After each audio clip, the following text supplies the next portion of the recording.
Most of us are accustomed to picking up our prescription medication from the pharmacy without a second thought to its safety or reliability. But imagine if your child was ill and the medication you picked up was fake and caused your child to not only not recover but possibly die. That's the terrifying situation faced by millions of parents around the world. The spread of fake medicines is at pandemic proportions. It's estimated that over 1 million people die each year from fake drugs, according to Interpol, the World Police Agency. Peter Pitts, president of the Center for Medicine and the Public Interest, puts the number of deaths in China alone at 300,000 annually. Last year, European officials seized over 34 million fake meds in 2 months, while Irish drug enforcement confiscated £1.7 million of counterfeit and illegal drugs.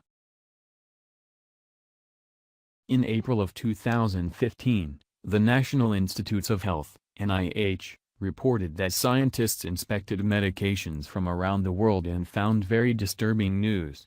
Scientists inspected the quality of about 16,800 samples of anti-malarials, anti-tuberculosis medicines, antibiotics and anti-leishmaniasis drugs and reported from 9 to 41% failed to meet the specifications. 7 separate studies were carried out, primarily in low-resource settings, and included samples from public and private sources. World Health Organization 2017 report. The new World Health Organization, WHO, report on the public health impact of substandard and falsified medical products, estimates that up to 158,000 people die each year from taking fake malaria medication in sub-Saharan Africa. Counterfeit drugs may kill up to 169,000 children, ages 0 to 5, worldwide from pneumonia. Shockingly, the study's executive summary indicates that those suffering death or ill effects from the use of counterfeit drugs may be sorely underrepresented. The statistical and methodological models used in the study are likely to underrepresent the true impact of substandard and falsified medical products in both disease areas, owing to the lack of exhaustive data and the challenges of incorporating all impact factors into a single model. In other words, things are probably a lot worse. There is not yet enough international standardized agreement and cooperation to accurately reflect the true scope of the dangers of fake drugs. Fake drugs are putting all of us at risk. They are a massive global public health threat. What is a fake drug? Simply put, fake drugs may have the correct ingredients but in the wrong amounts. Have very little of the correct ingredients. Not have any of the correct ingredients. May be misbranded and sold for incorrect purposes. Fake drugs are meant to fool innocent people who then may face potentially dire consequences. What is the scope of the problem? Medicinal forgeries are a growing and pervasive threat to worldwide health, especially in the battle against tuberculosis, malaria, and HIV/AIDS in the developing world.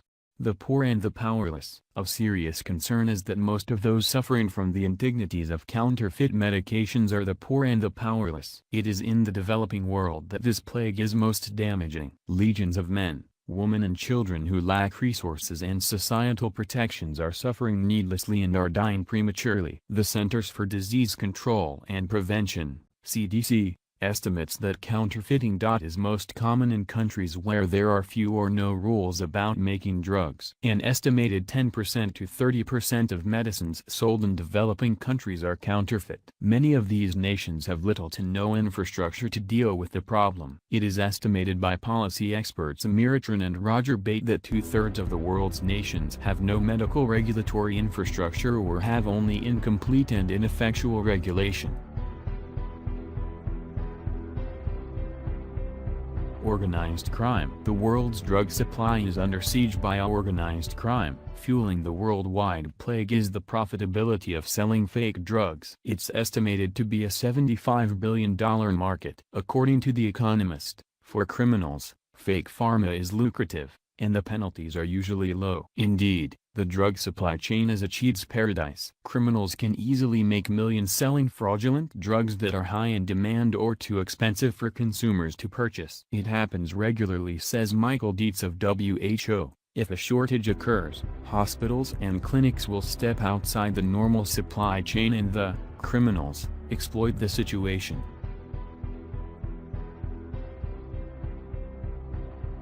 Desperate people do desperate things. Desperate people who are sick and poor are the primary victims of criminal drug counterfeiting. They live mostly in underdeveloped rural areas around the globe with little access to advanced medical care. Local pharmacies are often stocked with cheap, substandard, or fake medications. There is little recourse but to buy what is available and affordable. Unfortunately, this often leads to watching loved ones succumb to malaria, tuberculosis, AIDS, and other treatable diseases. The development of superbugs, fake drugs with either substandard and no proper ingredients, promote mutations. Resistance to malaria and tuberculosis treatments is becoming widespread globally. This could be disastrous to the ongoing efforts to eradicate these diseases. For malaria alone, the World Health Organization, WHO, estimates that fake drugs are associated with up to 20% of the 1 million malaria deaths worldwide each year. The tragedy of superbug proliferation is directly linked to the growth of fake medicines.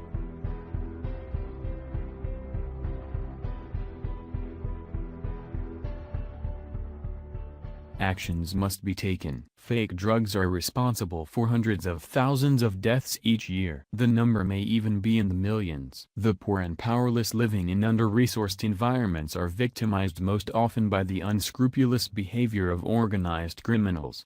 The situation is made worse by the often opposing interests of pharmaceutical companies, national governments, international organizations, and enforcement agencies. This lack of coordination and concerted effort leads to unnecessary ill health and loss of human life, along with the development of superbugs that undermines years of valiant efforts to eradicate treatable global diseases.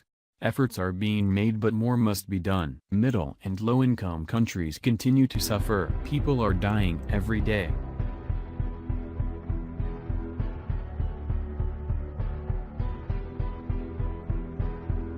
Needed cooperation. Andrea Bamo, a journalist from Cameroon, puts the need for cooperation succinctly. Everybody has their role to play: the media, NGOs, pharmaceutical industry and the civil society. The government also has a big responsibility, providing equal access to medicines to the population, raising awareness about the danger of fake medicines in the population and at different levels of the supply chain, taking regulatory and strong legal actions to limit the infiltration of fake drugs into the market, and supporting local and international initiatives fighting for the safety and health of the population.